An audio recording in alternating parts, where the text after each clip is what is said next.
Friends, मैं अभिषेक आपके सामने उपस्थित हूँ अपना आज का टॉपिक लेकर, जो कि है पॉलिनोमियल्स।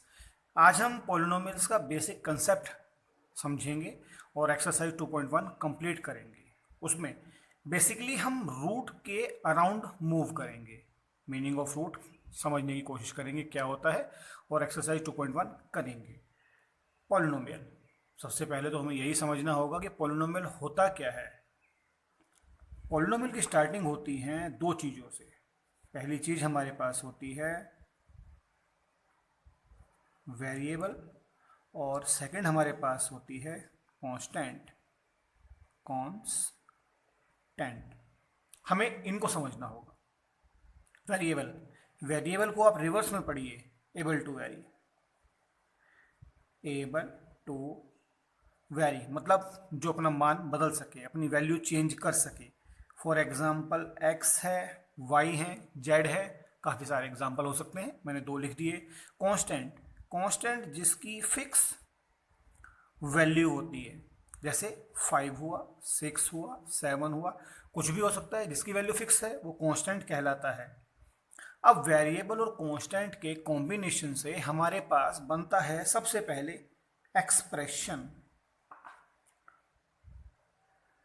एक्सप्रेशन एक्सप्रेशन एक्चुअल में क्या होता है? वेरिएबल, कांस्टेंट, साथ में प्लस, माइनस, इनटू और डिवाइड, ये चार साइन अर्थमेटिक ऑपरेशंस यूज करके हमारा जो कॉम्बिनेशन बनता है हम उसको कहते हैं एक्सप्रेशन। मैं एक एग्जांपल आपके सामने लिख रहा हूं। 7x³ plus 8x² minus 9/3 x⁻² plus 7x। एक एग्जांपल और लिख रहा हूं, बिल्कुल ऐसा ही, 7x³ plus 8x² minus 9/3 x plus 7। एक छोटा सा एग्जांपल और है, 5x³ plus 2x plus 3/x। ये तीन एग्जाम्पल मैंने लिखे हैं यहाँ पर। तीनों एक्सप्रेशन है, नो डाउट, क्योंकि सभी में वेरिएबल है, कांस्टेंट है, प्लस माइनस है, डिवीजन है, दोनों इनटू हैं, सभी कुछ है, तो नो डाउट तीनों के तीनों एक्सप्रेशन हैं। जो ऊपर लिखी जाती है इसको बोलते हैं पावर। अब पॉलिनोमियल और एक्सप्रेशन में क्या फर्क रहता है? पॉलिनोमियल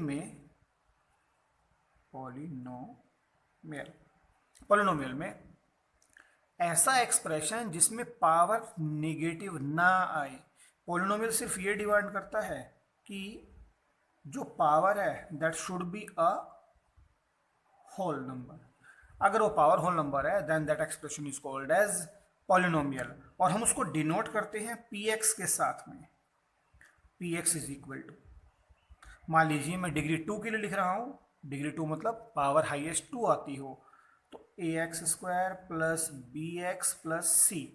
अभी हम पहले इधर देखते हैं कौन हमारा पॉलिनोमियल है और कौन हमारा एक्सप्रेशन है। मैं एक्सप्रेशन के लिए e और पॉलिनोमियल के लिए p लिख दूंगा रेड पेन के साथ। नो डाउट एक्सप्रेशन तो है ही, क्योंकि वेरिएबल है, कांस्टेंट है, तो तीनों के तीनों एक्सप्रेशन तो हैं ही, नो डाउट। राउंड लगा देते हैं, याद रहेगा। अब बात आती है पॉलिनोमियल की। पावर होल नंबर है, 3 होल नंबर होता है, 2 होल नंबर होता है, -2 होल नंबर नहीं होता। अगर एक भी पावर ऐसी आ जाए जो कि होल नंबर ना हो तो हमारा वो पॉलिनोमियल नहीं होगा। कट कर दिया मैंने। पावर 3, पावर 2, पावर 1, हाँ सारे होल नंबर होते हैं, तो इसीलिए ये पॉलिनोमियल होगा। थर्ड में आते हैं, पावर 3, पावर 1, पावर अपोन में है, जब अपोन में होती है तो हम उसको लिखते हैं 3x की पावर ऊपर जाने पर निगेटिव। ये तो होल नंबर नहीं है, तो इसलिए ये भी हमारा पॉलिनोमियल नहीं होगा। तो सबसे पहले हमें ये डिफरेंस क्लियर जरूर होना चाहिए कि what is a polynomial and what is expression, और how they are inter related. Expression polynomial हो सकता है या नहीं, ये सब कुछ हमें समझ में आना चाहिए। आगे बढ़ते हैं, सबसे पहले मीनिंग क्लियर करते हैं। पोली माने मैनी, नोमियल टर्म, जहां पर एक अकेली सिंगल टर्म होगी, सिंगल टर्म होगी, हम उसको बोलेंगे मोनोमियल। मोनोमियल मतलब 7x, पावर जितनी मर्जी हो, हमें उससे कोई दिक्कत नहीं है।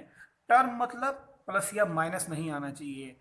अगर बीच में इंटू है then that will be treated as single term.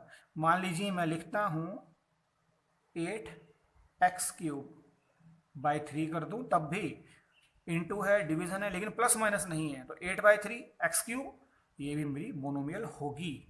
अब जहां पर आती हैं टू टर्म्स, हम उसको बोलते हैं बायनोमियल। हमारी डीलिंग 9th और 10th में सिर्फ बायनोमियल के साथ रहती है। ट्राइनोमियल हमारे पास नहीं आता, क्लास 9th में था, वो भी सिर्फ फैक्टराइजेशन के लिए। बायनोमियल, बाई माने दो, नोमियल माने टर्म, जिसमें दो टर्म हो, कैसी भी हो, कोई फर्क नहीं पड़ता। 7x+3, मान लीजिए 7x³ प्लस 8/3x, अब भी दो टर्म है, प्लस वाली एक टर्म, एक और टर्म, दो, then it is called binomial. अब 2 से ज़्यादा के लिए जो टर्म यूज करी जाती है वो यूज करी जाती है पॉलिनोमियल। पॉलिनोमियल, पॉली माने मैनी, नोमियल माने टर्म, पॉलिनोमियल जिसमें 2 से ज़्यादा टर्म्स हों।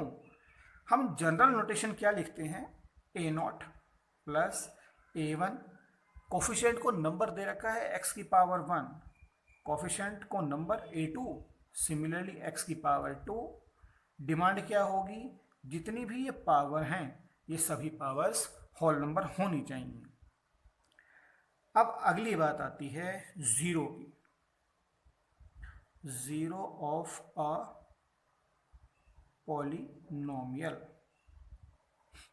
एक्चुअल में जीरो होती क्या है, जीरो वास्तव में वो वैल्यू होती है, value of x for which px polynomial vanishes, जिसके लिए उसकी वैल्यू खत्म हो जाती है, यानी कि वो जीरो बन जाता है, that is equal to zero आ जाए। जैसे मैं एक छोटा सा एग्जांपल लेता हूं, अगर मैंने एक एग्जांपल लिया मोनोमियल का 3x+5, ये एक पॉलिनोमियल है नो डाउट, क्योंकि वेरिएबल की पावर 1 है और वो होल नंबर है। अब कौन सी ऐसी वैल्यू है जो इसको जीरो बना देगी, मतलब जीरो रखकर ही देख लेते हैं, जैसा क्लास 9th में हमने किया था। 3x+5 is equal to 0, this implies that x is equal to -5/3, -5/3। तो ये वाली वैल्यू जब पोलिनोमियल में फीड की जाती है then we surely get px is equal to 0, that is p of -5/3 is equal to thrice of -5/3 plus 5, 3 से 3 cut होता है, -5 + 5 इक्वल टू 0। तो ये वाली वैल्यू कहलाती है जीरो, जो इसको जीरो बना दे, जीरो वैल्यू में बना दे। और जो ये टर्म है इसका एक नाम और होता है, वो होता है रूट।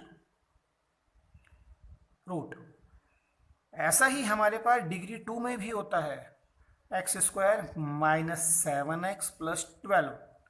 देखिए ये डिग्री 2 का पॉलिनोमियल है। यहां मैं पुट कर देता हूं, पहले 1 पुट करूंगा, फिर मैं 3 पुट करूंगा और चेक करता हूं क्या होता है। 1 फीड करने पर 1 का square -7 × 1 + 12 is equal to 1 minus, पहले मैं सारा फंडामेंटल समझाऊंगा पॉलिनोमियल में रूट्स क्या होते हैं, उसके बाद हम एक्सरसाइज 2.1 करेंगे। एक्चुअली हमें मीनिंग तो क्लियर हो, हम पढ़ने क्या जा रहे हैं। 1 - 7 + 12, 13, 13 में 7 गए 6, नॉट इक्वल टू 0। तो ये जीरो नहीं है, ये जीरो नहीं है। 1 पॉलिनोमियल px की जीरो नहीं है। 3 का स्क्वायर -7 × 3 + 12, 3 3 ज़ा 9, -21 + 12, 21 - 21 0। Yes it is a zero, हाँ ये जीरो है। अब एक्सरसाइज 2.1 जो हमारी आती है क्लास 10th में, वहां पर कुछ इस तरह के ग्राफ बने हुए हैं। एक जगह पर एक लाइन ऐसे बनी हुई है और एक क्वेश्चन में हमारी लाइन कुछ इस तरीके से बनी हुई है, जो भी हम 1 मिनट के बाद डील करने वाले हैं। लेकिन उससे पहले मीनिंग तो समझें कि ये सब कुछ होता क्या है। हमें मीनिंग नहीं पता, हमें आंसर आते हैं। लेकिन ये दोनों मैंने बनाए आपके लिए, x axis, y axis, and this is origin. Origin, यहाँ पर एक लाइन है और यहाँ पर एक ये यू है।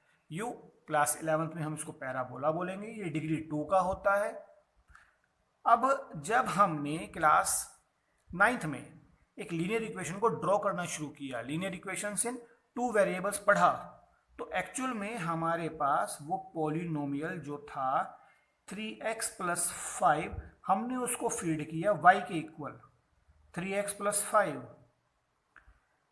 ड्रॉ करने पर हम लोगों ने जीरो उसको कहा था जहां ये जीरो हो जाए, यानी कि p जीरो हो जाए, px जीरो या y जीरो।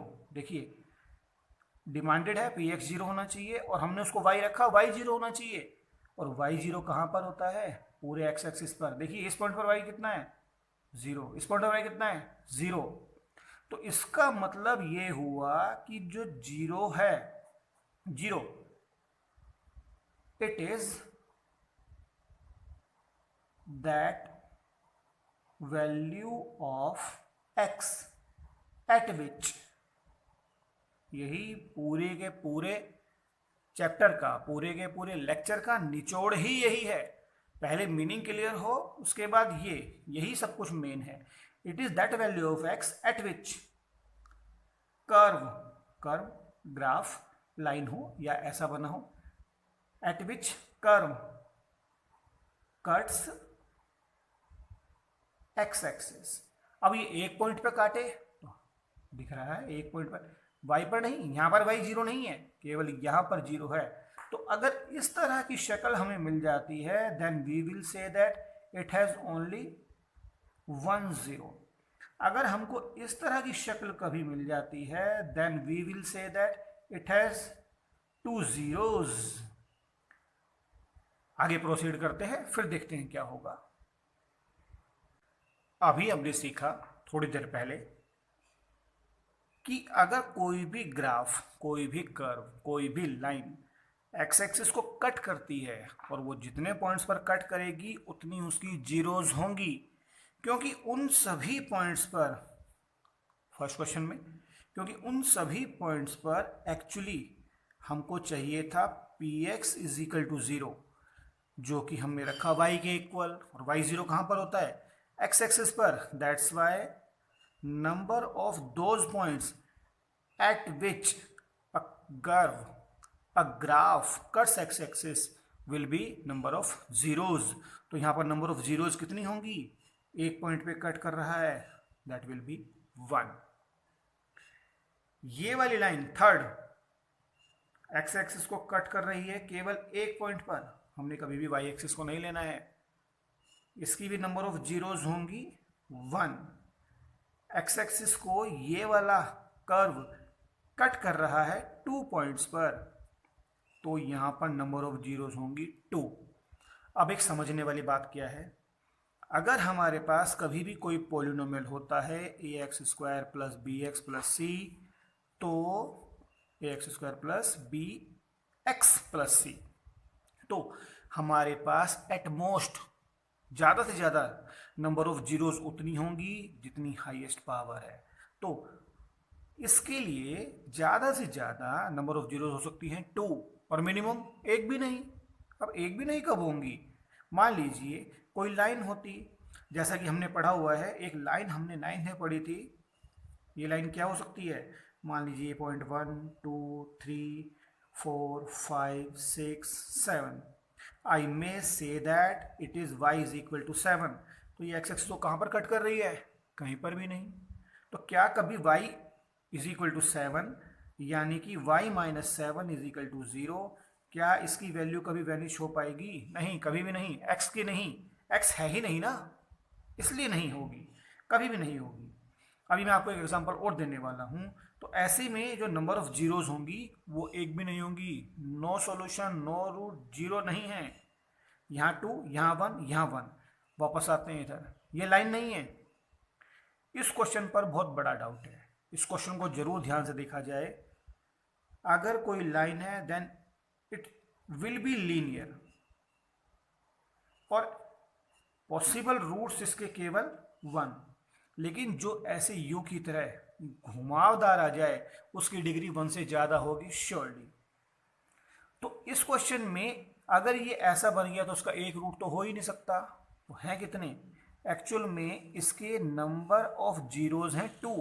एनसीईआरटी में, बाकी बुक्स में, सभी जगह पर इसके नंबर ऑफ जीरोज 1 लिखे हुए हैं, क्योंकि वो आपसे ये डील नहीं कर पा रहे हैं कि ये एक्चुअल में लाइन नहीं है। तो नंबर ऑफ जीरोज तो इसके 2 ही हैं, पर बोथ सेम है, दोनों की वैल्यू एक ही है। जैसे हमारे क्वेश्चन में होता है ना, first root is 2, second root is 2। जैसे x माइनस 2 का स्क्वायर इज इक्वल टू 0, तो फर्स्ट जीरो भी 2 आएगी, सेकेंड जीरो भी 2 आएगी।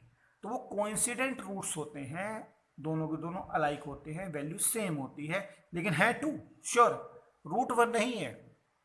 आगे बढ़ते हैं क्वेश्चन नंबर 5 की तरफ।